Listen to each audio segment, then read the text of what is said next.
Today, I will introduce you to a secret organization that is not mentioned in any public document, and those who know about it often speak vaguely, as if it were an urban legend. People who work for this organization are not ordinary individuals.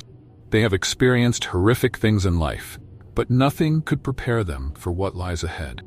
This organization was founded with a single purpose: to hunt, neutralize, and, if necessary, eliminate creatures that the world should never know about. These creatures do not exist in textbooks or scientific research.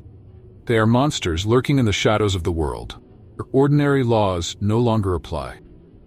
Every mission they undertake happens in absolute silence, with no trace left behind. Those within the organization realize that their work is not just about protecting national security, but also about guarding terrifying secrets that humanity cannot handle. These creatures, known as cryptids, are not ordinary beings. They possess strength and intelligence far beyond human capacity, and some seem to have supernatural abilities the organization's hunters could never anticipate. Each team member is carefully selected. They are often former soldiers, individuals with experience surviving in the most dangerous conditions, but all quickly realize that this mission is unlike anything they have ever faced before. The government recruits them not just for their combat skills, but for their ability to confront the inexplicable. They all share one thing in common: they have seen something that no one else believes in. This makes them perfect candidates for a hunt unlike any other mission. Harlan Beckett, one of the main characters in this story, had been working for this organization for years before recounting his tale. In 2011, Harlan was assigned a mission in the Texas desert. This was no ordinary wildlife hunt. It was a mission to track and eliminate a strange creature the government did not want the public to know about. The cryptid that Harlan and his team had to face was no easy opponent. It was massive, moved at incredible speed, and seemed to defy the laws of nature. Harlan was not alone. His team consisted of individuals secretly chosen by the government. Nicknames like Hawk, Bear, Doc, and Ace were not just labels but reflections of their inner selves. Hawk was the calm and cautious one, de facto leader of the group.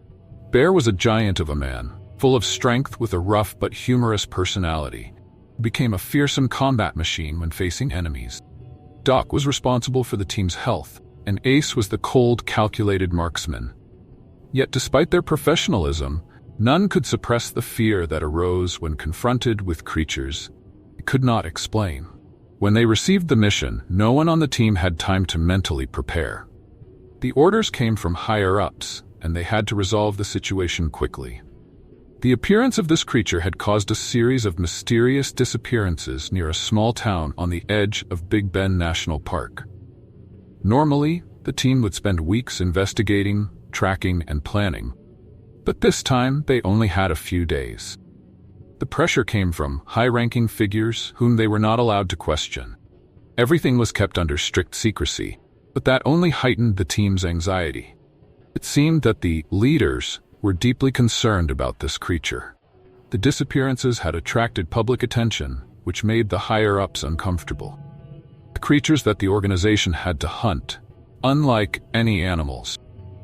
Harlan knew that the disappearances were often explained away as accidents caused by mountain lions or rabid wolves.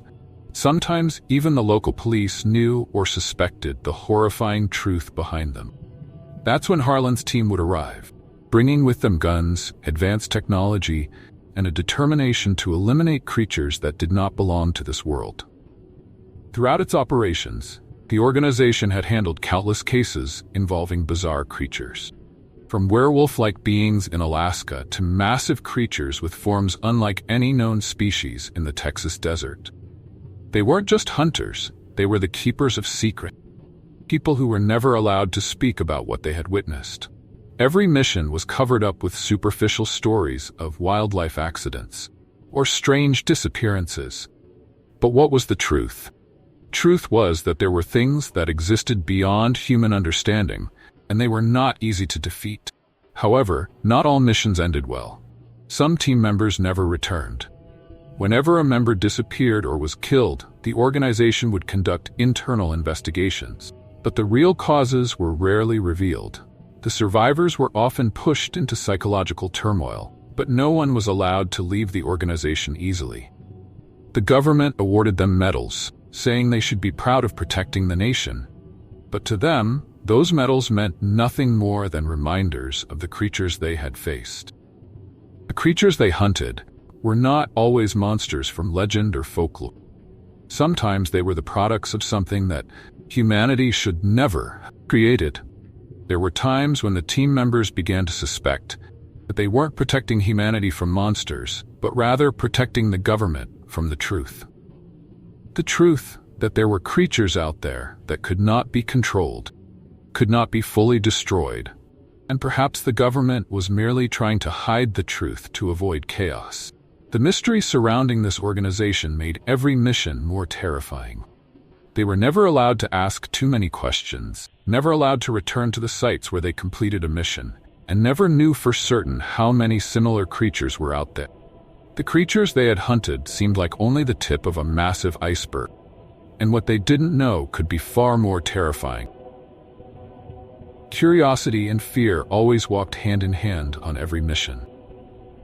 These hunters were not only tracking strange creatures, but also confronting the horrific truths about the world around them. Now, let's sit back, sip some tea, and dive into the first story. The mission began unusually. Instead of the thorough preparation and detailed research that Harlan Beckett and his team were accustomed to, they were ordered to act immediately. This situation was different from previous missions. The government didn't just want to investigate. They demanded the immediate elimination of a strange creature that had been spreading terror at Big Bend National Park, Texas. Harlan, a seasoned hunter, was used to tracking down mysterious creatures. However, this time, he couldn't shake the growing sense of unease within him. The orders from above were too rushed, and there didn't seem to be enough time for analysis or preparation. His team, Hawk, Bear, Doc, and Ace, had been trained to stay calm under the most stressful conditions, but no one could ignore the anxiety as they prepared to embark on an unknown hunt. The sun set over the horizon, making way for a thick blanket of darkness to envelop the Texas desert. The landscape was unlike anything a regular person could imagine. Harsh, barren, and bone-chillingly cold. No one said much as the team set up camp near a dry riverbed, believed to be where the strange creature had appeared. Harlan and Bear were assigned the first watch. In the black of night, silence was eerie. The usual sounds of crickets and other desert creatures were absent. Bear, a large soldier with a strong presence, couldn't help but notice the odd stillness. He looked at Harlan and whispered, "Do you feel it?" "It's unnervingly quiet." Harlan nodded. He had worked in many different environments, but none felt like that. "Something's not right," he muttered softly. "This is far from normal." Both men sat quietly, eyes fixed on the distant darkness, with only the faint green glow of their night vision goggles cutting through the murky atmosphere. Suddenly, Bear made a quick motion, signaling Harlan to stop. He heard something, or more accurately, he heard nothing at all. The crickets, the faint noises of the night, everything had fallen completely silent. That abrupt quiet was the first sign that something unusual was happening. Both men lowered their rifles, fingers gently brushing the triggers, ready to act at a moment's notice. And then, from about 100 yards away at the base of a hill, a figure appeared. It was shaped like a human. Not quite. Harlan felt a chill run down his spine as the creature moved in a strange manner. Its arms were too long, its head oversized and bulky compared to its body. It didn't walk like a person. It glided forward with an unnatural movement, almost a grotesque combination of a predator's stalking and the jerky motions of a puppet being manipulated. Harlan and Bear didn't hesitate for another second. They immediately unlocked their weapons and opened fire. The gunfire shattered the stillness of the cold night, ripping through the icy silence. The creature let out a roar that echoed across the desert, a sound like a cross between a landslide and the scream of a wounded animal. But the terrifying thing was, the creature didn't slow down. Even after being hit, it turned and ran, disappearing over the hill before either of them could fully comprehend what had just happened. "Damn it," Bear shouted, his face filled with shock. "Can it not be hurt?" Harlan stood silent for a moment, breathing heavily. What was that creature? It was unlike anything he had encountered in previous missions. A deep sense of unease washed over him, a feeling of helplessness in the face of something inexplicable. "We need to keep pursuing," Harlan said, trying to suppress the panic in his voice. He touched the comm device on his shoulder and called Hawk. "Hawk, Bear and I just made contact, requesting backup. Creature is moving northeast." "Roger that," Hawk responded quickly. "Keep tracking it. We're on our way." Harlan and Bear rushed up the hill, adrenaline surging through their bodies. But when they reached the top, the creature had completely vanished into a maze of rocks and scrubbed down in the valley below. There were no clear tracks, only a foul stench lingering in the air, a mix of rotting fish and something else indescribable. "That smell?" "It's it," Bear growled, trying to stay calm. "It's still around here somewhere." Harlan nodded, sweat beginning to drip down his forehead despite the cold weather. "We have to be very careful. This thing is too fast and too strong for its size." They continued searching between the rocks, their footsteps light, rifles ready to fire at a moment's notice. The tension was palpable as each minute passed with no clear sign of the creature. Eerie silence returned, with only the sound of the wind whistling through the rock. After a while, Hawk's voice crackled over the radio. "We're close to your position, but we don't see anything. Status update?" "No signs of it," Harlan replied, trying to keep his voice steady. "Creature's vanished. We're waiting for further support." But then, suddenly, a loud roar erupted from beneath a large boulder, right near Bear. Harlan turned just in time to see the creature charging at Bear with terrifying speed. Bear didn't have time to react. He was thrown violently into the air, his body crashing into a rock. In a split second, Harlan fired his rifle. Creature disappeared once again. Harlan's heart pounded as he rushed to Bear's side. Blood flowed from a wound on Bear's head and shoulder, but he was still alive, though in bad shape. "Damn it," Bear groaned. "It's way stronger than we thought." Harlan had no time to respond. He quickly hit the comm device. "Hawk, Bear's down. We need immediate backup. Creature's still nearby." "We're on our way," Hawk replied, his voice now tense. Harlan knew time was against them. If the creature came back, they wouldn't have the strength to face it again. While trying to keep Bear conscious and gripping his weapon tightly, Harlan continued to scan the area. Every sense was heightened, feeling as if the creature could appear at any moment. Suddenly, through the thin desert fog, he heard a faint noise coming from behind a large boulder. Cautiously, Harlan moved forward, gun aimed at the source of the sound. But before he could react, the creature suddenly emerged from the shadows, charging straight at him. The creature lunged at Harlan with a speed no human could match. In that brief moment, time seemed to slow down. He could smell its horrible stench, and its glowing eyes became vividly clear through his night vision goggle. The only thing that gave Harlan a split second to prepare was his survival instinct, honed through years of hunting mysterious creatures. He leapt to the side, just in time to avoid its vicious strike. The creature's roar echoed through the valley, creating an eerie, reverberating sound. Harlan rolled to the side, gripping his gun tightly, and without hesitation, unleashed a barrage of bullets into the creature. The gunfire shattered the stillness of the night. The creature howled in pain, but what was terrifying was that it did not retreat. Despite being hit, it remained standing, glaring at Harlan with its glowing red eyes filled with rage and hatred. Harlan staggered back in shock, trying to stay calm. This creature wasn't just strong, it had an extraordinary resistance to bullets. Before he could regain his composure, the creature charged again, this time even faster. It barreled into Harlan, knocking him to the ground. He felt a sharp pain shoot through his back and shoulders as he slammed hard into the dirt. The creature loomed over him, glowing eyes fixated on Harlan. It opened its mouth, revealing razor-sharp teeth ready to tear him apart. In that moment of desperation, Harlan summoned all his strength, raised his gun, and fired several more shots into the creature's chest. Roars of pain erupted as the bullets tore through its thick hide, but the creature still did not stop. Just when Harlan thought it was over, another burst of gunfire echoed from afar. The creature suddenly turned its head, letting out a thunderous roar, and immediately fled, disappearing into the night once again. Harlan panted, sweat streaming down his face. He turned his head and saw Hawk and Ace rushing toward him. Both were out of breath, their guns still aimed at the direction where the creature had disappeared. "Are you all right?"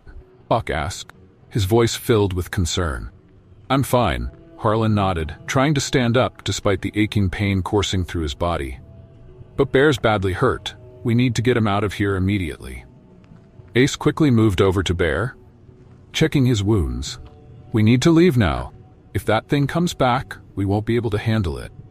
Hawk nodded in agreement. "All right, let's retreat immediately. We'll regroup with more support and heavier weapons." The group quickly gathered themselves and began to withdraw from the area. But none of them could shake the lingering unease as they left. That creature was still out there, and they knew it wouldn't stop until they were all wiped out. After several hours, the team finally made it back to their temporary base on the outskirts of a nearby town. Even as they reached safety, Harlan couldn't help but feel like they were being watched. The creature was too intelligent, and it knew how they operated. Bear was taken to the medical area to have his wounds treated, while Hawk, Harlan, and Ace sat down to discuss what they had just faced. Hawk opened a map and began analyzing the area where they had chased the creature. "I've never seen anything like that," Hawk said, his face full of worry. "It's not like any creature we've hunted before. It's too fast, too strong, and it seems almost invulnerable." Ace was silent for a moment before speaking. "Is there something else we're not being told? Does the government even fully understand this creature? We're working in the dark here." Harlan didn't say anything. He knew Ace was right. This mission was completely different from anything they had encountered before. The government clearly knew about this creature. They hadn't given the team enough information. Things were getting worse, and Harlan started to wonder if they could even kill this thing. After they had recovered a bit, Harlan, Hawk, and Ace decided they needed to change their strategy. They couldn't keep charging into the darkness without a clear plan. The creature was too smart, and they knew it wouldn't give them a second chance. "We need to do something different," Harlan said, pointing to the map. "This creature isn't acting like a regular animal. It's planning, it's hunting us, not the other way around." "Then we need to trap it," Hawk replied. "We'll have to find a way to lure it into an area where we can control the situation." Ace nodded in agreement. "But what will make it come back? It knows we have weapons. We need an element of surprise." "Maybe it's not afraid of our weapons," Harlan said slowly, his eyes reflecting deep thought. "It might already know that our bullets aren't strong enough to take it down." Hawk looked at Harlan, his eyes lighting up. "So what if we use something else? Something stronger?" "C4, Ace said firmly. "We'll use explosives. No creature can survive a big enough blast." The team quickly set the plan in motion. They chose an area near a ravine, where there were plenty of large rocks to trap the creature. They would use animal carcasses to lure it closer, and then detonate the C4 to take it out. The plan sounded simple, but the team knew this wasn't going to be an easy task. This creature was too smart and too powerful. They had only one chance, and if they failed, none of them would live to tell the story. "We'll need to act quickly and precisely," Hawk emphasized. "If we hesitate for even a second, it'll kill us." Everyone agreed and swiftly prepared for the final confrontation. Explosives, weapons, everything was ready. What they didn't realize was that the creature had been watching them all along and was preparing for a different kind of showdown, one the team could never have anticipated. The next day, Harlan Beckett's team was ready. They had meticulously prepared for the ambush, placing explosives around the narrow ravine where the creature wouldn't be able to escape. Weapons, ammunition, everything had been thoroughly checked. Everyone was on high alert, knowing they couldn't afford any mistakes this time. As the afternoon faded, the dim light of the setting sun disappeared behind the distant mountain. Night was falling, blanketing the barren desert in darkness. The team remained silent, hiding behind large rocks, holding their positions to avoid detection by the creature. Harlan glanced over at Ace and Hawk. Both of them were gripping their rifles, eyes fixed on the ravine. Bear had been taken back to base for treatment, and the team was determined not to lose anyone else. Harlan tried to stay calm, but he couldn't deny the rising tension in his chest. No one knew if this plan would succeed. "We have to stay strong," Harlan whispered to Hawk. "This time, we need to end it." Hawk nodded, his eyes gleaming with determination. "Once it steps into the ravine, we blow it up." The deadly silence of the night once again enveloped everything, as if the entire world had stopped breathing. Harlan listened intently to every sound, hoping the plan would go smoothly. However, in a brief moment, he heard something. A faint sound, like footsteps approaching, but not from the direction of the ravine. It was coming from behind. Harlan suddenly turned his head, eyes fixed on the darkness behind them. But he could see nothing beyond the pitch-black void. His heart pounded, and a sense of unease rose within him. He glanced at Hawk and Ace, signaling them to stay alert. Both of them looked at him with cautious eyes, as they too began to sense that something wasn't right. "Did you hear that?" Harlan whispered. Hawk nodded, his eyes flashing with alertness. "Something's not right." Just then a loud noise echoed from afar. A creature had appeared, but not according to plan. It had discovered their trap. Harlan couldn't believe his eyes as the creature emerged from an entirely different direction, charging toward them at an unimaginable speed. "Run!" Hawk shouted, and the team scattered immediately. The creature barreled forward, larger and stronger than anything they could have imagined. It tore through the rocks, shattering them as if they were mere fragments. Its glowing red eyes pierced the darkness, and its roar echoed across the valley, filled with fury and bloodlust. Harlan sprinted at full speed, trying to escape the creature's pursuit. The sounds of heavy breathing and pounding footsteps echoed beside him. Hawk and Ace were running too, trying to keep their distance from the creature. But it was too fast, too strong. It chased them like a phantom, giving them no chance to fight back. "Get to the explosives," Ace shouted, his voice full of panic. Harlan knew this was their only shot. If they could lure the creature into the trap, they could detonate the explosives and take it down. But this creature wasn't easily fooled. It seemed to understand their plan and continued charging with one goal: to kill them all. As Harlan, Hawk, and Ace reached the area where the explosives were set, Hawk quickly pulled out the detonator from his bag. But before he could trigger it, the creature appeared right behind them, its massive arms swinging down, smashing into Hawk and sending him flying. Harlan watched in horror as Hawk was thrown out of sight, unsure if he was alive or dead. There was no time to think. He and Ace had to keep running toward the trap, their only hope being to lure the creature into the blast zone. Ace quickly took Hawk's place, his hands shaking as he held the detonator. "It's now or never," Ace screamed, his hand hovering over the detonator button. The creature was nearly upon them. It charged with terrifying speed, glowing red eyes blazing in the pitch-black night. Harlan and Ace had only seconds before it was close enough to tear them apart. And then, in that split second, Ace pressed the button.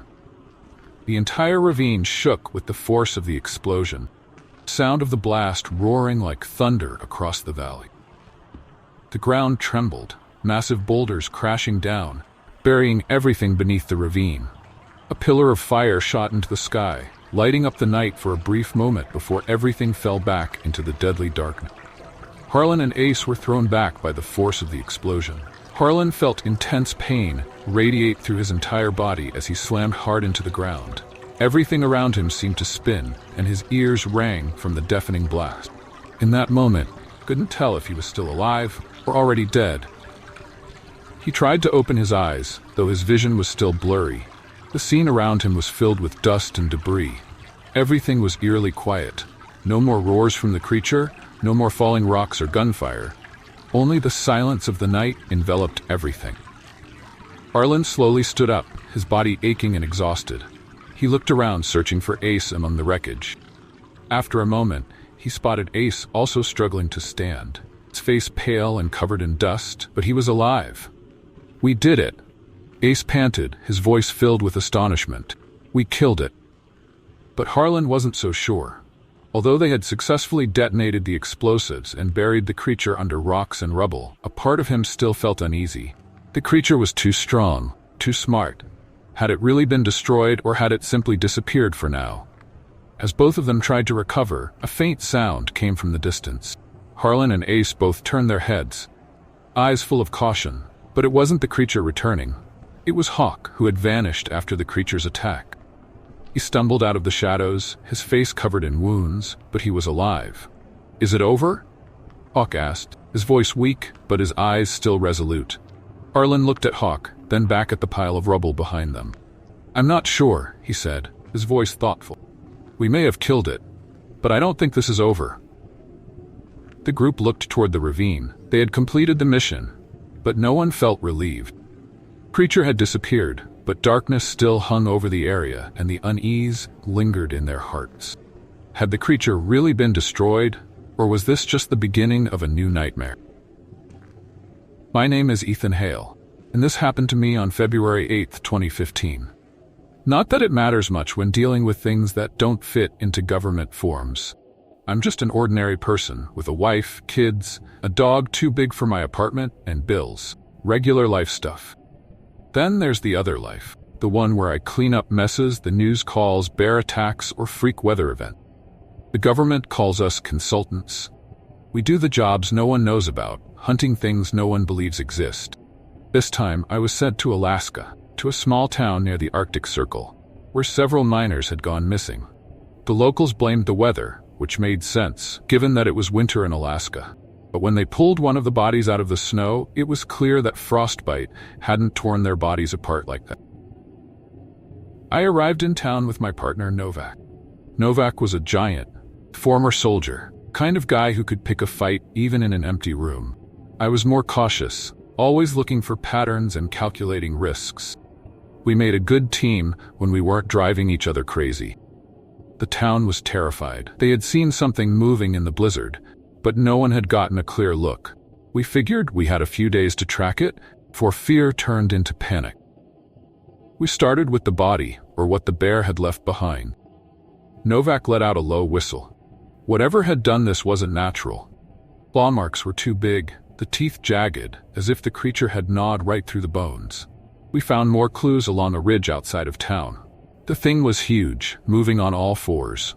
The tracks didn't match, too wide, with too many toes to be from a bear or any animal I could recognize. Night falls quickly this far north. The wind cut through the ground like knives. We followed the tracks deep into the hills, our flashlights flickering through the darkness of the Alaskan wilderness at night, primal fear creeping up your spine, even when you're armed and trained to deal with terrifying things. Then we found the cave. Novak, as usual, said, "Guess we're not looking for a bear anymore." The entrance was low, half hidden by snow. It reeked of something old, like decay mixed with wet fur. I switched on my headlamp, readied my rifle, and stepped inside. The ground was slippery with half-frozen mud. Old bones were scattered across the floor, maybe deer or smaller animals. The deeper we went, the larger the bones got, some with markings that made my gut clench, human mark. Suddenly, a large shadow moved ahead. It was massive, a dark shape crouched in a larger chamber, its back to us. The light hit its thick matted fur covered in snow. "Hold on," I whispered, though Novak looked ready to shoot. It lifted its head in the dim light, and I saw its eyes glinting like amber. But it wasn't the eyes that chilled me. It was the shape of the skull, long, with a narrow snout protruding into a twisted grin, like a wolf, but not quite. The creature growled, a deep, guttural sound. Novak slowly raised his gun. "Don't," I said, keeping my voice low. "It might not be hostile." It tilted its head, not out of fear, curiosity. Predators usually act aggressively, but this thing was calculating. "Do you see it, Hale?" Novak muttered, though he lowered his gun slightly. "That's no damn stray dog." We slowly backed out of the cave, guns still pointed at the darkness. A roar echoed behind us, maybe a warning or an invitation. Outside, the freezing wind seemed to let up a bit. I looked at Novak and said, "We need to call for an evacuation and warn the town." He looked back at me, shaking his head. "What are you going to tell them? That there's some kind of man-wolf or a cousin of the chupacabra out there?" He was right.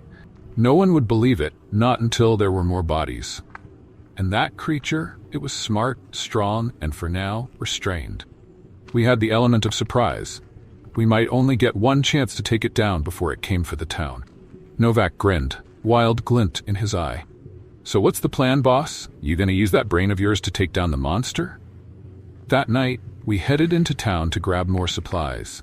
pretending we were just stocking up on bad coffee and cold weather gear.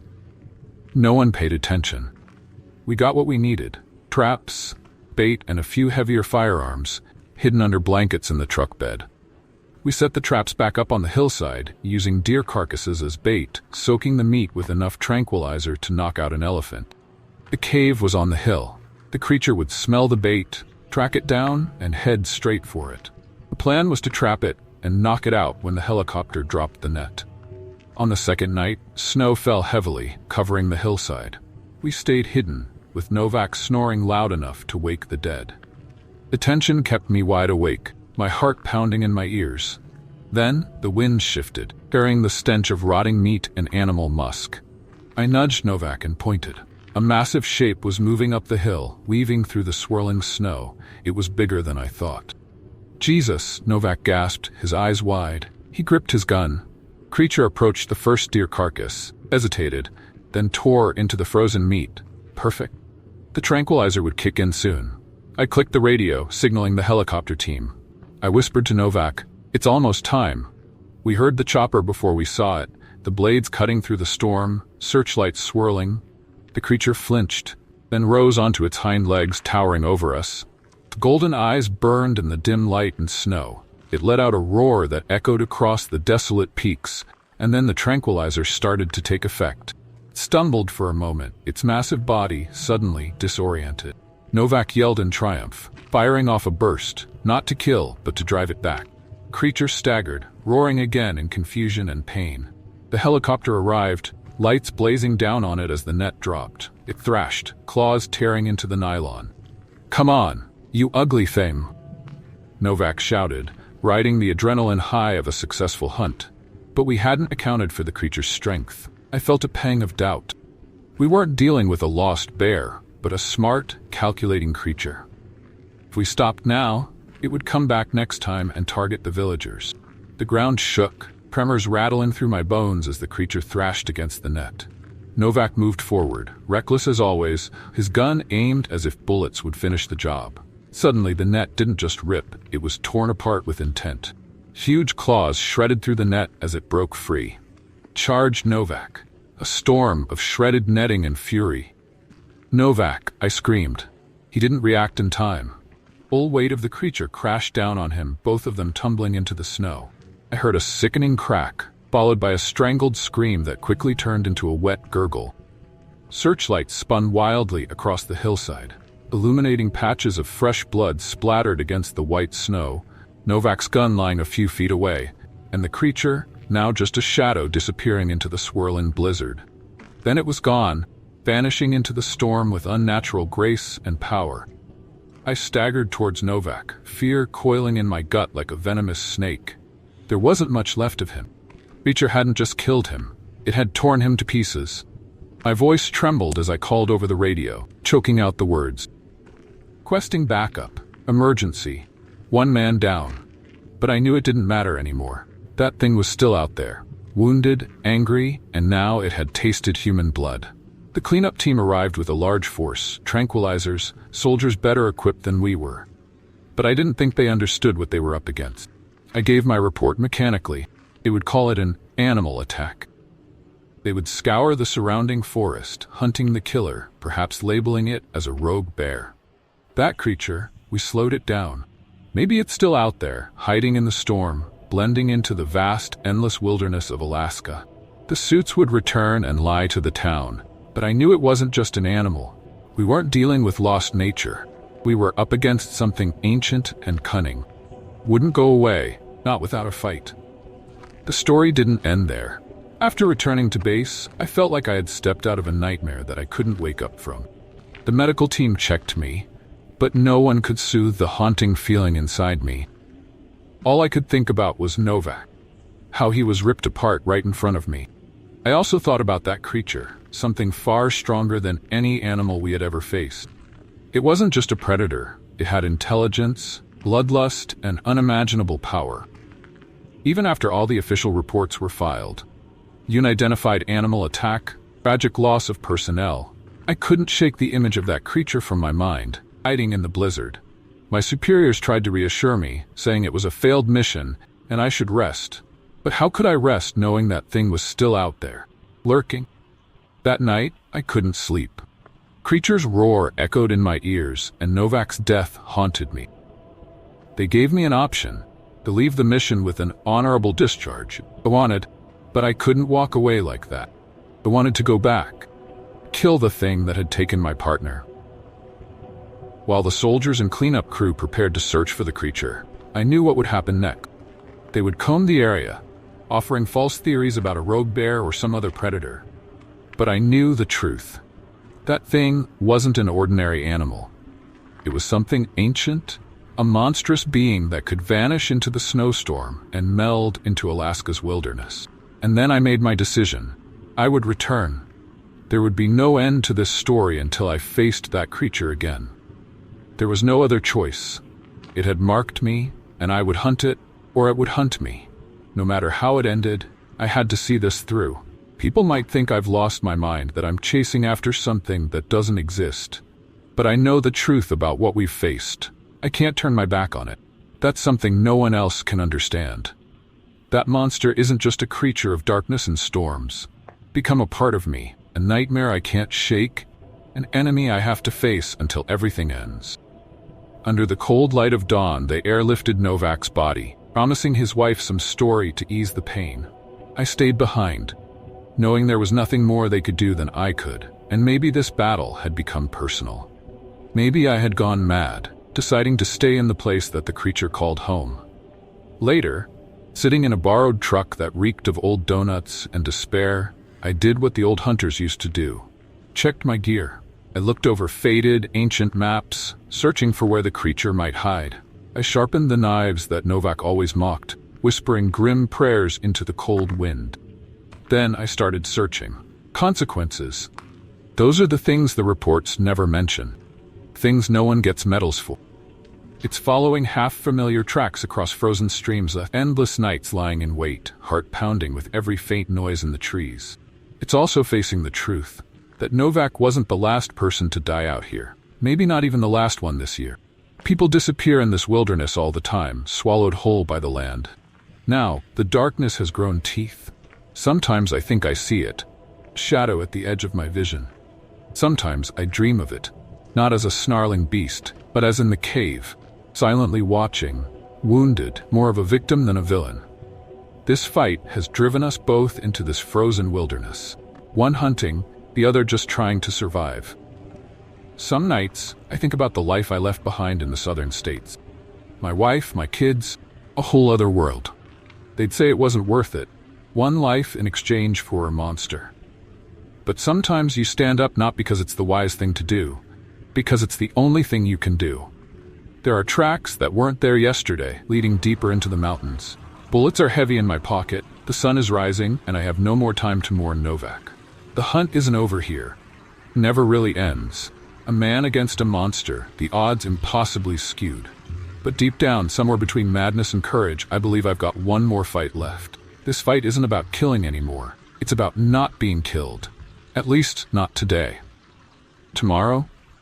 Alaska always has more mountains, more blizzards, and more darkness waiting beneath the ice. My name is Jason Pierce, and this story happened to me on July 23rd, 2010. A day I will never forget. Have you ever sat in a bar telling strange stories, only to be met with pitying or mocking looks? The kind where people listen to you but are really just thinking, this guy must have had too much to drink when he was younger? But I don't drink anymore. Not because I don't like it, because I don't dare. After seeing what I've seen, you'd understand why I can't let my mind get clouded by alcohol. You need to stay sharp, because when the darkness comes and things that don't belong to this world appear, you want to be fully focused. I work for a special branch of the government, where our job makes monster horror films look like fairy tales. When I graduated college, I thought this job would be an exciting adventure, like a wildlife expedition, with maybe a few Bigfoot stories thrown in for fun. But I quickly realized that the world is far more complicated and far stranger than anything the books could ever teach you. This time, the assignment was in Montana, where the sky seems to stretch on forever. But instead of exploring the natural beauty, we were sent to a tiny town, so small no one remembers its name. with just an old gas station and a diner serving pie so bad it should have been classified as a biological weapon. People there were living in fear, livestock mysteriously disappearing, strange howls echoing from the mountains at night, and a hiker who had vanished without a trace. This wasn't the first time we'd gotten a call like this, but something about this place felt different. My team was a quirky bunch. Dr. Walsh, the skeptical scientist, always taking detailed notes as if preparing to write a research paper. Then there was Miller, the eager young guy, convinced he'd capture a legendary creature on his high-tech camera. And finally, Carter, the ex-soldier, quiet and tough.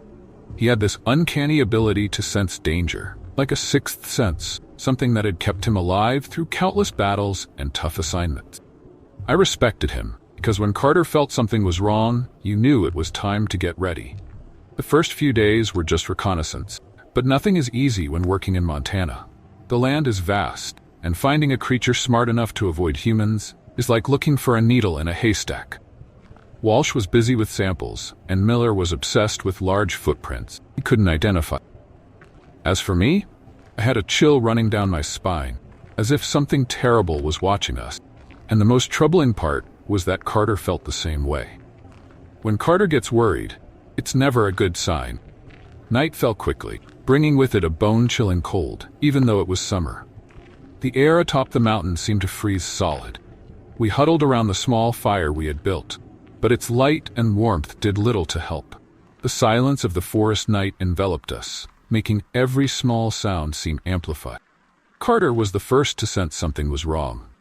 He suddenly sat up straight, eyes sharp with alertness, fixed on the thick darkness ahead. "There's something out there," he whispered, his voice hoarse but full of worry. I immediately grabbed my rifle and strapped the night vision goggles to my head. The pale green light washed over everything, giving the scene an eerie, ghostly feel. Miller quickly set up his infrared camera, but his hands were shaking in the dim light of the fire. Walsh just shook her head as if she didn't trust our instinct. Then it came. Not by sound, not by sight, but by smell. The overwhelming stench of rotting flesh and damp earth, mixed with something else, a sharp, indescribable scent that made my stomach churn. Every nerve in my body screamed that something incredibly dangerous was approaching. From the darkness, two eyes appeared, glowing with a deadly yellow light. Their vertical pupils gleamed with malice, as if they themselves were emitting the glow. But the most terrifying part was how high off the ground those eyes were, much higher than any animal I had ever seen. Wolf? Impossible. Bear? Definitely not. Creature stayed hidden in the shadows, eyes fixed on us, watching, calculating. Carter raised his rifle, but the primal fear in me made me instantly warn him.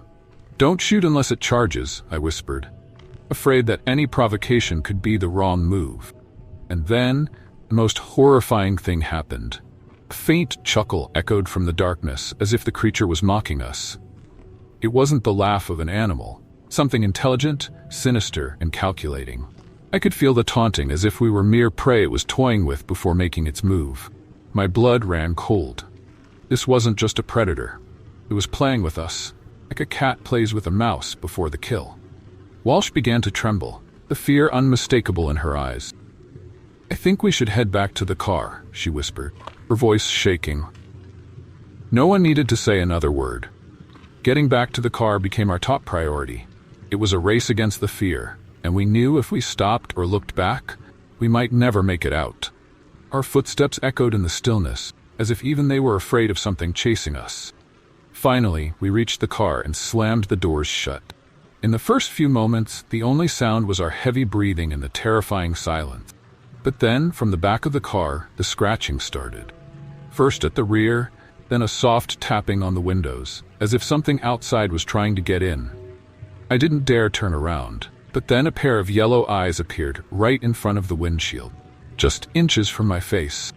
It was so close, so vivid, could feel its breath. Creature leaned down, and in the dim glow of the night vision device, I could only make out vague, horrifying detail. Massive, misshapen head, gray skin stretched taut as if it might tear at any moment. Its mouth was wide, filled with sharp, needle-like teeth, forming a grotesque grin. Then it tapped twice on the glass, almost like a mocking farewell, before disappearing into the darkness. "Drive!" Walsh screamed in a panic. "Drive now!"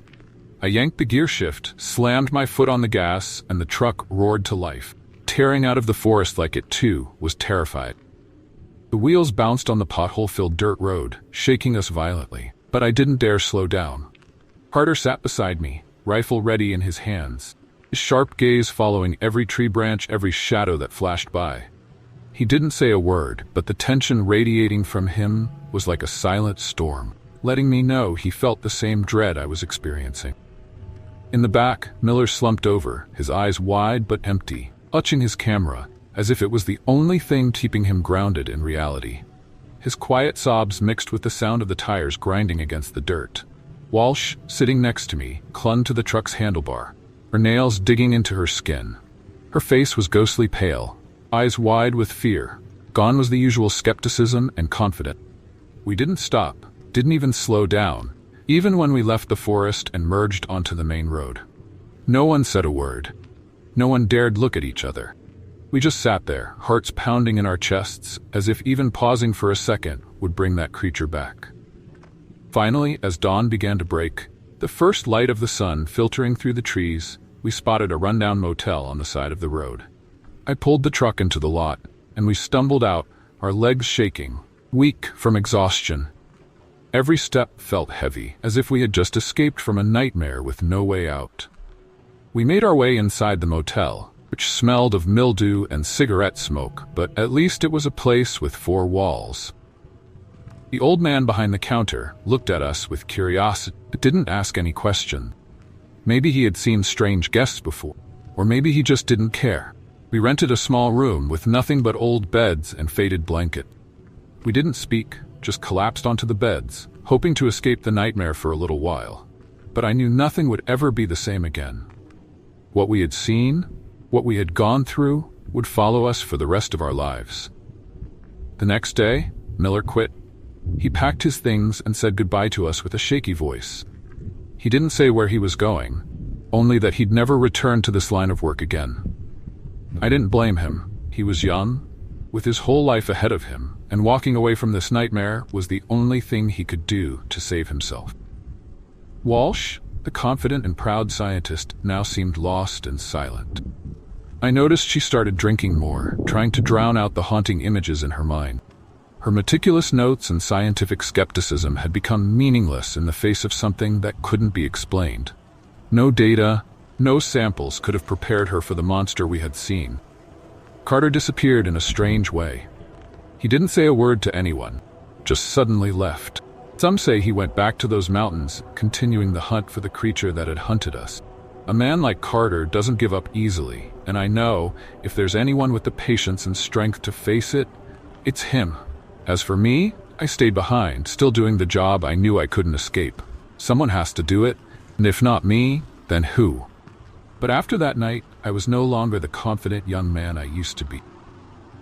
I sleep with a gun under my pillow and a flashlight on the nightstand. Every night before bed, make sure the doors are locked, as if that could protect me from what's out there. And every time I turn off the lights, in the quiet darkness of my room, those eyes return to my mind. Those glowing yellow eyes, with cold, vertical pupil, still staring at me, as if they've never really left. Those eyes are a reminder that there are things in this world we'll never understand, and once you've seen them, you can never go back to normal life. I know no matter where I go or what I do, those creatures are still out there, lurking in the shadows, and one day, they'll come back. Maybe for me, maybe for someone else unlucky enough to cross their path.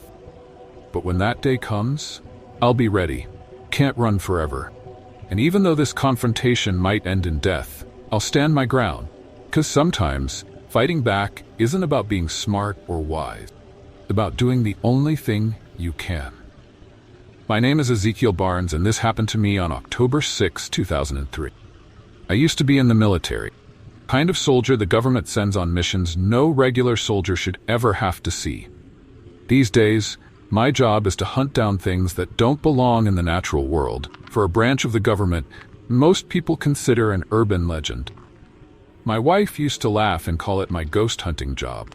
She didn't know half the truth, and that truth has to stay hidden forever. It all started with rumors about disappearances in Pisgah National Forest in North Carolina, deep in the mysterious Appalachian Mountain, where ancient folklore hangs in the air. Hunters, hikers, even a park ranger had vanished without a trace. The locals blamed accidents or wild animal attacks. But my instincts told me something different. In my experience, when rumors start to align, those old tales are often just misunderstood versions of the truth. Our base was set up at an old ranger station that had been renovated. I met my team, Dr. Wells, a biologist with eyes that had clearly seen too much, and Carter, a tactical man who seemed born to be the face of Black Ops. On the first day, we combed through old reports and files on the disappearances. Most had been attributed to bad weather, bad luck, and poor decisions. The kind of things that easily lead to tragedy. But there were a few details that stuck with me. Wounds that didn't match any known predator, and descriptions of shadows moving in unnatural ways. On the second day, we ventured into the forest. Pisgah felt ancient, towering trees that seemed to harbor old grudges. I focused on the ground, reading the tracks. Good tracker can spot broken branches, crushed vegetation, but there was something missing here. The signs of a struggle. Most animal attacks leave a mess, but these disappearances were strangely clean, as if whatever caused them knew exactly what it was doing. Wells was the first to find a clue that evening. Pieces of fabric caught on high branches and a large smear of blood on a tree trunk. Too much to belong to a human. Then we smelled it. A stench of rot mixed with an odd musky scent. We exchanged glances. This wasn't just a scavenger cleaning up the remains. It was a predator's mark. Night fell quickly, and we took shelter in a camouflaged tent, technology around us humming like angry wasps. Suddenly, Wells hissed and pointed at the infrared screen. A massive shape emerged from the darkness, bulky and moving with an unnatural gait. Even through the blurry screen, a chill ran down my spine. The atmosphere shifted, and then a piercing scream echoed, like the cry of a child, but amplified 100-fold. That's when it attacked. Carter shouted a warning, and the tent shook as something massive slammed into it. Fabric tore, metal screeched. Carter fired his rifle, the muzzle flash illuminating a monstrous figure. Humanoid, but grotesquely distorted. Its legs bent like those of a spider, and its eyes glowed with a hellish yellow light. The creature roared, a mix of rage and hunger, then lashed out at Carter with a scarred, clawed hand. Carter staggered back, and Wells rushed forward, not with a gun, but with a taser. The twin prongs hit the creature's skin, delivering a shock that shook the ground. It screamed again, an ear-splitting sound, and turned its glowing eyes toward Wells. What happened next was beyond explanation. Wells stood frozen, her face blank. The creature didn't strike to kill. Grabbed her and dragged her into the darkness, her screams echoing and then fading. Carter and I were left standing, staring at the shredded tent and the fading screams. We fired blindly into the dark, but all we heard was the echo of our own gunshot. When dawn broke, we frantically searched the underbrush, following blood trails and torn fabric, but the tracks abruptly stopped at the edge of a ravine. Wells was gone. All that remained was a piece of her jacket caught on a bush. No body, no footprints from the creature, just an empty space where she once stood. Carter broke the silence on the radio, his voice tense. The rescue team arrived, along with an entirely new group of specialists. I went through the usual procedures, reports, psychological evaluations, the whole process. They tried to check if I had suffered any mental trauma, but what they didn't understand was that we had gone far beyond rational fear. Out there, in the deep forest, I had faced something that defied every rule of this world. Now, it wasn't about solving a mystery or hunting a creature anymore. It had become primal instinct, making sure that whatever took Wells wouldn't take anyone else. From that moment, everything in my mind shifted. The vague sense of unease about the case turned into terrifying clarity. What we were dealing with wasn't just a simple predator. It was something stronger, faster, and far more intelligent. A monstrous being beyond the limits of nature. And I knew, no matter how many specialists came, they would never truly understand what Carter and I had witnessed. We had lost Wells, and the image of her being dragged into the darkness was something I couldn't shake. It wasn't like a typical animal attack. That creature had chosen Wells, and the way it took her felt calculated, as if it knew exactly what it was doing. We weren't just facing a predator, we were up against a thinking hunter, something beyond human comprehension. The next few days were a nightmare. Rescue teams and new experts flooded the area, setting up a mobile base to search for any trace of Wells or the creature. But they didn't get it. They didn't know that what they were searching for didn't follow the usual rules of the world. They scoured every inch of the forest using infrared devices, thermal detectors, but they found nothing. Just faint traces that had been erased by time and nature. I worked with them, but deep down, I knew all these efforts were in vain. They couldn't catch it, couldn't understand it, because this creature didn't just exist in the physical world. It was part of the darkness, part of an ancient mystery mankind had long forgotten. No matter how advanced our technology was, or how many people joined the hunt, we were only chasing shadows. Carter was the only one who understood the severity of the situation. He didn't talk much, but his eyes were always distant, always alert. I knew he was thinking the same thing as me, that we had crossed a line there was no coming back from. Carter started arming himself differently, no longer relying on modern tech. He shifted to more primitive tools, large knives and manually loaded rifles. When I asked him why he wasn't sticking with advanced weapons, he just shook his head and said, "These won't help us." We spent long days together, searching for Wells, but also trying to protect ourselves. Every night, the air felt heavier, the darkness thick and almost alive. I always felt like I was being watched, but every time I turned around, there was nothing. Just the silent trees and the dense, unmoving foliage. Carter and I decided to continue the search on our own, not relying on the team of specialists who had become lost in useless scientific investigation. We returned to the area where Wells had been taken, hoping we could find new clues. But as night fell and darkness swallowed the forest, the fear returned. Felt like that creature was still out there, waiting, watching us. That night, as we camped near the edge of the area where Wells had disappeared, came back. This time there were no vague signs. Once again, we smelled that awful stench, the scent of decaying flesh mixed with musk. Carter sat bolt upright, rifle already in hand. He looked at me, and I knew we were about to face it again. From the darkness, those glowing yellow eyes appeared once more. They gleamed, glaring at us with hostility and calculation.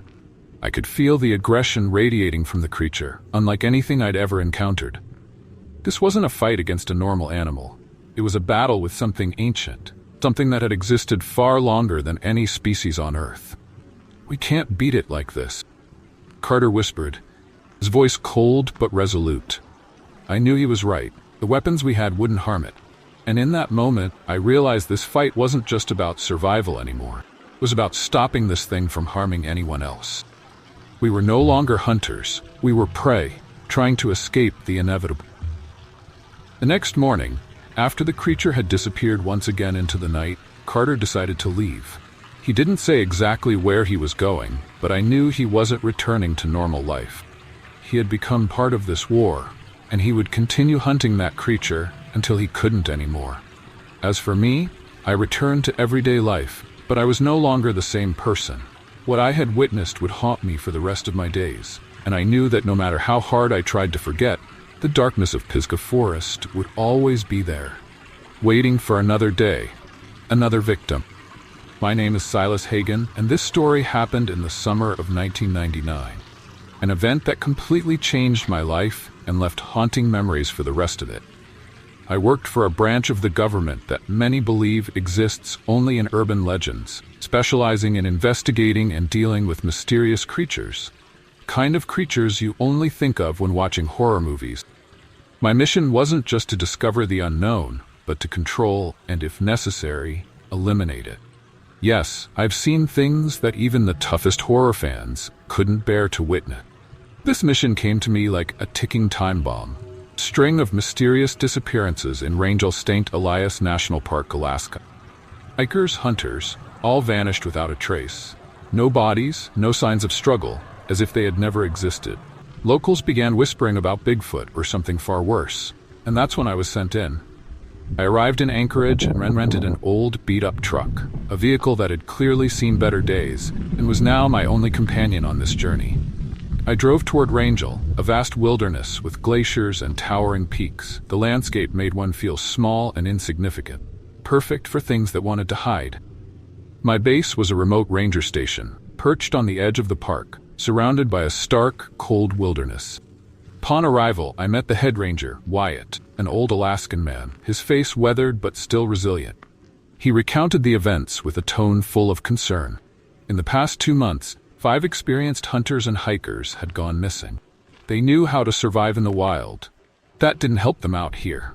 The search and rescue teams found nothing but the unsettling silence of nature. I spent the next few days gathering information, scouring the area, looking for clues.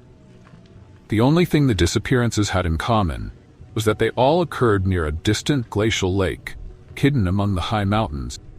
Wyatt warned me that the area was treacherous, known for sudden storms and difficult terrain. That didn't deter me. That was exactly where I needed to go to unravel the mystery. The journey to the lake was far from easy. 2 long days of pushing through dense brush and scaling steep cliffs felt like nature itself was trying to stop me. Alaska's wilderness is relentless, unforgiving and harsh.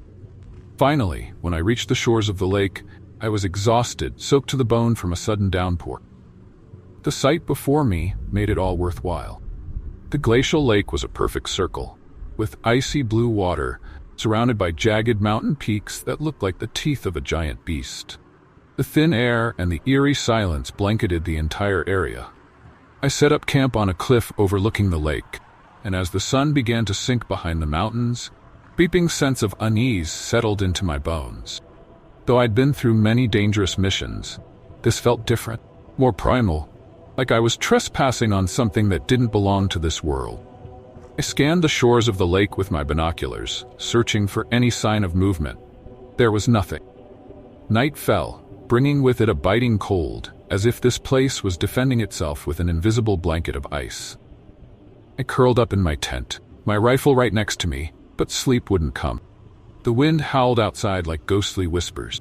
The feeling of being watched, hunted, grew heavier with each passing second. I knew something was off. Like any moment now, I would have to face the most terrifying thing I had ever encountered. Then I heard it, a low, guttural growl echoing across the frozen lake. It wasn't the sound of any animal I had ever encountered before. It seemed to come from deep within the earth, carrying an ancient primal force. My heart raced, adrenaline surging through my veins. I jumped up, rushed out of the tent, flashlight in hand, and swept the beam across the darkness. And then I saw it. It emerged from the edge of the forest, moving with powerful, deliberate steps. It was enormous, at least 8 feet tall, covered in thick, black fur, with glowing red eyes that pierced through the night, exuding the intelligence of a predator. What sent chills down my spine wasn't just its size or appearance, the way it moved, not the heavy, lumbering gait of an ape, with a smooth, deadly agility. This wasn't Bigfoot. This was something else, far more dangerous. I raised my rifle, not because I believed I could kill it, but out of pure survival instinct. The creature tilted its head, looking at me with a strange calmness, as if assessing me. Then, like a gust of wind, it turned and disappeared back into the forest with impossible speed. So fast I could hardly believe my eyes. I stood there for a moment, my hands gripping the rifle, my whole body frozen in fear.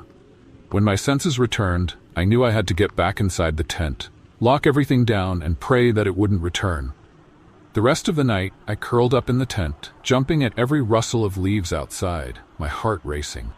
I was certain that at any moment, the creature would charge in and end everything. But the attack never came.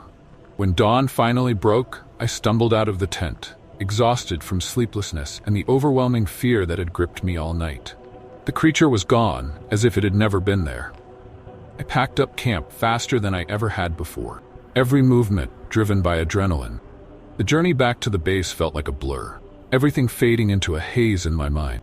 When I finally reached Wyatt's ranger station, I looked like a madman. I collapsed into a chair, recounting the story between ragged breaths, unable to stop talking. Wyatt listened, his face expressionless, but I knew he understood what I was saying. When I finished, he sighed deeply, taking a long breath. "Silas," he said, his voice low and sincere, "I believe you. I've seen things out there too, things I can't explain. Wyatt told me stories, legends passed down through generations of Alaska's native people, whispers about an ancient creature that lurked in the high mountains. It was a predator, unlike anything else. I left the ranger station in a daze. Officially, the disappearances were blamed on bear attacks. Familiar explanation for unsolved mystery. But I knew the truth. There was something out there, in those mountains, something ancient and more sinister than any creature we've ever known. I submitted my report to the agency, but it was edited down to the point of being meaningless. The government doesn't deal with things they can't control, things that don't fit neatly into rational reports. I haven't been back to Alaska since.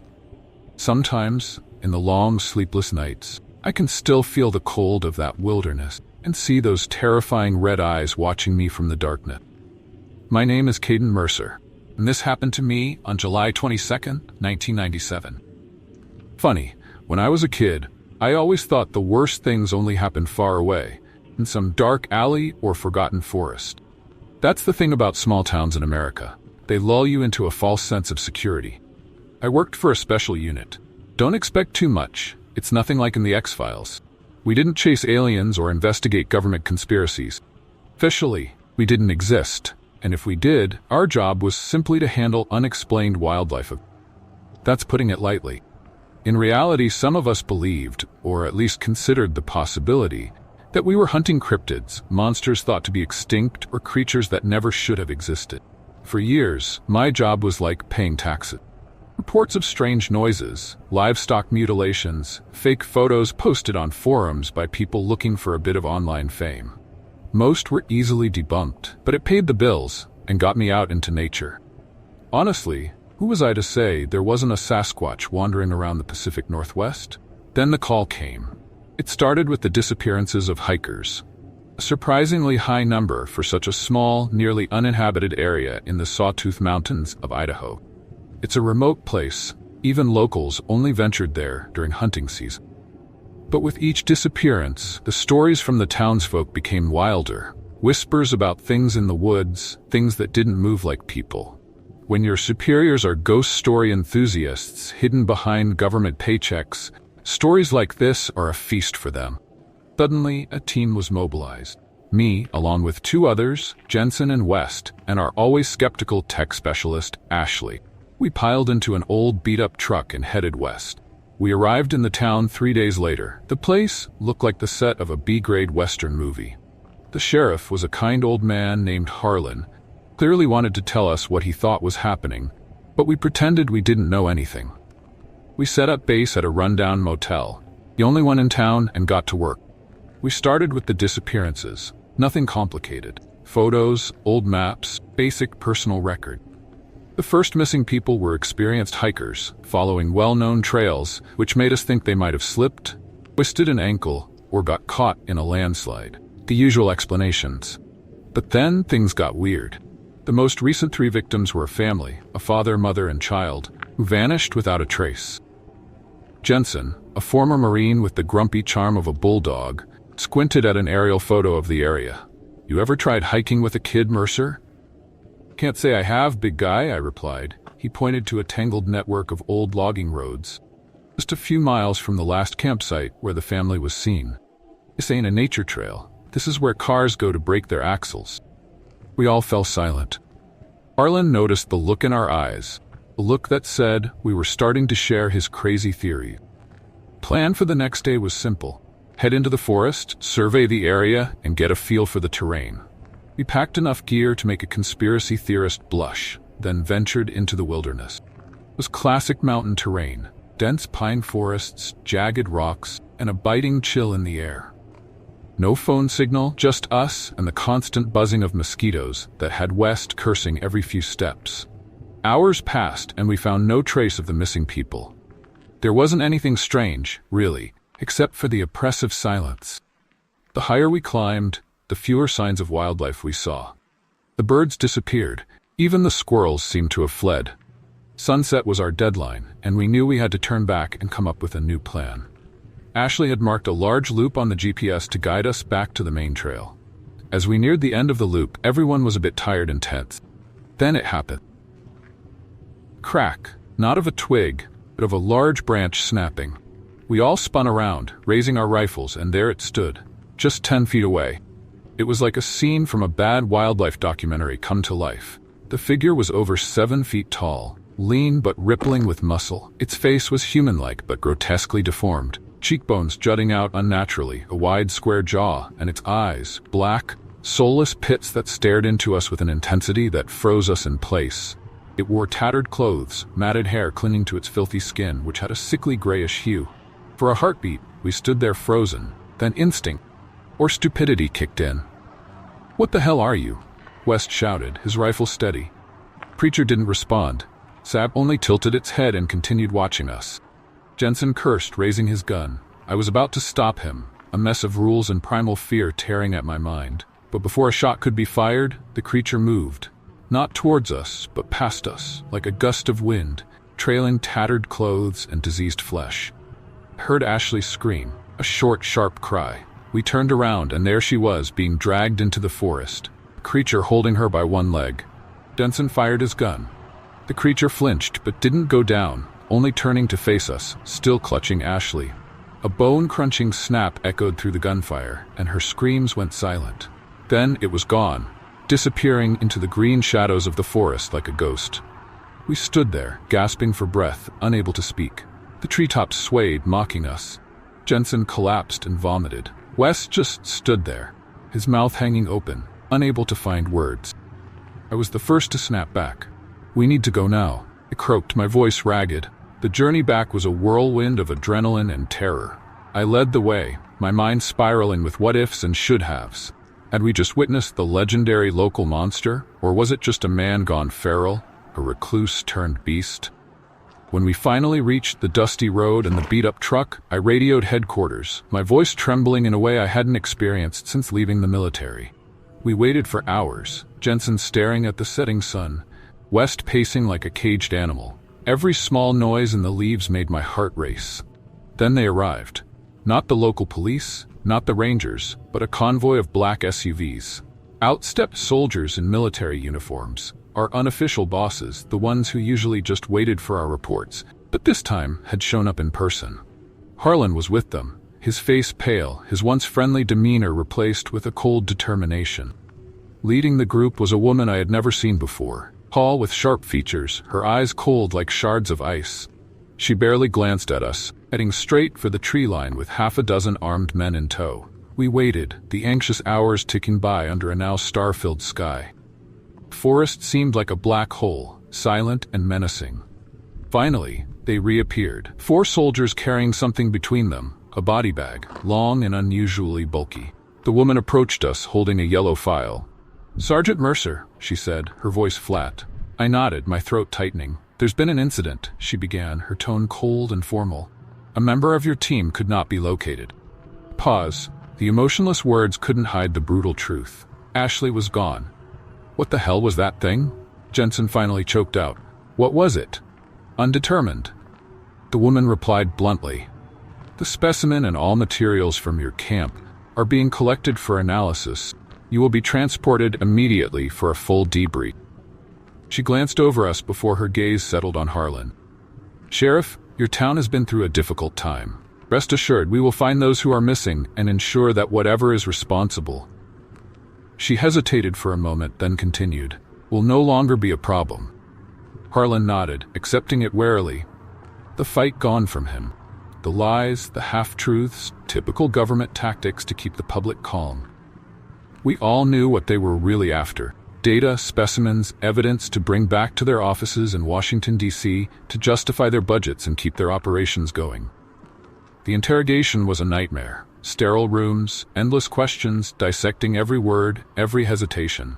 And then another bombshell dropped, delivered with the same cold, indifferent tone we'd grown used to. "We believe this creature may be part of a larger population." The room seemed to sway. "Population?" Wes stammered. "You mean there are more like it?" "Possibly," the woman said. "The current hypothesis is that they are territorial, most likely a highly evolved predator species that has previously gone undocumented." My mind spun with thoughts of the missing hikers, the whispered secrets around town. Could this creature have been responsible for years of disappearances? Was there an entire society of these beings hiding in the wilderness? The woman raised the file folder. The three of you will be placed on immediate leave. A new assignment will be given after we reassess. She cleared her throat, as if the words about to leave her mouth were uncomfortable to utter. The associated risks. Risks. We were the lab rats, fumbling around in the dark, and now they were starting to worry that the experiment might fight back. The aftermath was messy. West left the unit after his leave ended. Perhaps something inside him broke after witnessing Ashley's death. And who could blame him? Jensen stayed, but the experience had hardened him, filled him with a bitter determination driven by a deep-seated anger. As for me, they kept me on the payroll, but only with desk work, mostly sorting through files about other strange occurrences from the safety of a windowless office. The truth lingered, like an itch under the skin that couldn't be scratched. Reports kept trickling in from other units. Strange sightings, disappearances, some eerily similar to what we encountered in Idaho. They're still out there, those creatures. Sometimes, I swear, I hear the snap of branches in an empty hallway, or catch a whiff of that sickly, rotten stench in the stale air of the office's air conditioning. And that's the worst part that keeps me up at night, knowing that the government knew all along. They always knew, even before they sent us out there. We weren't hunting legends, we were hunting monsters. And the monsters won. My name is Marcus Wells, and this happened to me on October 6, 2008. I'm married now, with 2 little daughters. I work as a mechanic, just trying to keep my head down and do my job. But back in the day, I was part of a very different line of work, with a very different paycheck. The government has a special division that deals with, let's just say, things that can't be easily explained in science textbook. That was my team in October that year. We were sent deep into the heart of the Appalachians. People in those remote parts had been whispering for years about strange lights in the woods, eerie howls at night, and livestock disappearing. We figured it was most likely poachers, or maybe a cult in the mountains performing some bizarre rituals. Our job was to scare off the troublemaker. My team consisted of myself, field lead, Jackson, our team captain who never bothered with small details, with a military background, Patel, our tech expert, and Davis, a fresh rookie straight out of school. We set up camp in a dense patch of forest near where most of the sightings had been reported. The air was thick with the smell of pine and damp leaves. Everything followed protocol, gathering stories from the locals, setting up cameras, checking the equipment. The day turned into night, but we found nothing. No strange tracks, no unusual signals on Patel's devices. The locals grew more nervous, Jackson lost patience. Davis started cracking jokes to ease the tension, but no one laughed. Then Carter disappeared. Old man Carter lived alone in a cabin about a mile away. We went to investigate, nerves frayed. When we arrived, the cabin was torn apart. Furniture was overturned, blood splattered across the walls. Later, forensics confirmed it was human blood. But what stood out the most was a massive handprint, clawed deep into the wood, fingers as thick as my arm. Jackson reported it to the higher-ups, and they ordered a thorough search of the area. The sun had set by the time we started, shadows stretching long through the forest, adding to the unease. When we reached a narrow ravine, my heart sank. Carter's shredded clothes were snagged on branches. The ground was stained with blood, and there were small, dark pieces of something I didn't want to think about. That's when I felt it, the sensation of being watched from the darkness. The hairs on the back of my neck stood up. I signaled to the others who had already raised their rifles, scanning the encroaching shadows. Could have been a bear, or maybe a mountain lion. I tried to convince myself of that, but the rational part of my brain was shrinking fast. Patel swore, his eyes glued to his handheld device. "Guys, I've got something on thermal. Something big moving fast through the trees." We stood back to back, forming a circle. The air felt like it was splitting with tension. Then, a branch snapped behind us. We spun around, rifles raised. It was just Davis, his face pale. He stammered something about tripping, but the laughter died in my throat when I saw what was at his feet. A deer carcass. No, not the whole deer, just the hindquarters, torn clean off as if something had taken a massive bite out of it. Fresh blood glistened in the growing darkness. Jackson cursed. "Get back to camp. Call for immediate backup." We started heading back, sticking close together, not letting the darkness separate us. Then it came, the sound, a low, guttural roar, seeming to rise from deep within the earth, echoing through the ravine and bouncing off the surrounding trees. There was something out there, something massive and enraged, and it wanted us. We ran through the forest, our boots pounding the ground, the stench of decay growing thicker, nearly unbearable. As the trees thinned and I could see the camp lights ahead, a massive shape suddenly burst from the underbrush, slamming straight into Davis. He was thrown backward, screaming in pain. We opened fire, the gunshots tearing through the night. A massive dark figure, covered in coarse gray fur like steel wool, with eyes burning like hot coals, flickered in the muzzle flashes. It roared, a sound unlike anything human, then grabbed Davis with one gigantic clawed hand and vanished into the black forest. Screams were abruptly cut off. The next day, we found what was left of him, hanging high in a tree like a hunter's trophy. We never found the creature. They tried to explain it away as a wild animal attack. But no bear or wolf could tear a man apart like that. Those eyes, fiery eyes, still haunt me. After that incident, I took leave, moved my family to another place, and started a new life fixing cars instead of hunting monsters. I told myself I'd left that life behind. Deep down, I know the truth. Whatever is lurking out there in the forest, it's still there. And sometimes, when the shadows stretch long and the world grows quiet, I swear I can feel those eyes watching me again. My name is Alex Tanner, and this happened to me in the fall of 2016. I often heard people say that working an office job is safer than what I did. They weren't wrong. My job was for a government branch you won't find listed in any job descriptions online. Let's just call it wildlife control. The kind that dealt with very special cases. Most of the time, we chased rumors of mutated wolves or giant alligators. Things the internet loves to spread before quickly forgetting. But occasionally, there were cases you couldn't forget. This particular case began with whispers of people disappearing in Yellowstone, tourists and locals alike, vanishing without a trace. Park rangers chalked it up to navigation errors, people straying off trails. But the problem was, I'd seen this pattern before. I was sent there with my usual team. Wells, our biologist, and Harris, former soldier built like a tank. When we arrived, something felt off, a hollowness that went beyond the usual vastness of the park. We spent the first few days doing the routine work, checking ranger reports, and speaking with the families of the missing. The stories were always the same. Their loved ones had gone hiking in the morning and never returned. No signs of struggle, no cries for help, nothing out of the ordinary. That's when I realized this wasn't a messy predator. This was something that knew exactly what it was doing. We were dealing with an intelligent creature. Wells wanted to set up surveillance cameras, and Harris wanted to patrol the entire area. But I had a gut feeling. We checked the records and discovered that most of the disappearances had occurred near a series of old lava tubes, caves that wound beneath the forest. The place gave me chills, but it made perfect sense. It was the ideal hiding spot for something that didn't want to be found. We were fully equipped, thermal scanners, night vision goggles, and in case things went south, enough firepower to take down a rhinoceros. Harris grumbled the entire way to the cave entrance. Probably just a bunch of idiots getting lost out here, wasting our time. The stench hit us as we got closer to the cave. Foul smell of decay mixed with something metallic, almost like blood. Inside, the smell was even stronger. "Anything?" Wells whispered, his eyes glued to the scanner.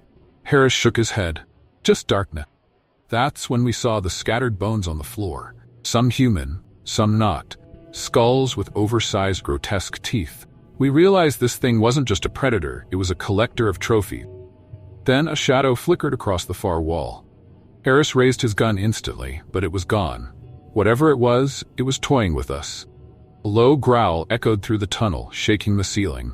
We stood back to back, scanning the darkness. My heart pounded in my chest. It emerged from the shadows, and I swear time froze for a moment. The creature was massive, at least 8 feet tall at the shoulders, its skin sagging over bones, and its head like something out of a nightmare. It looked like a wolf, mutated beyond recognition, with teeth jutting out at horrifying angles from a muzzle that seemed half melted.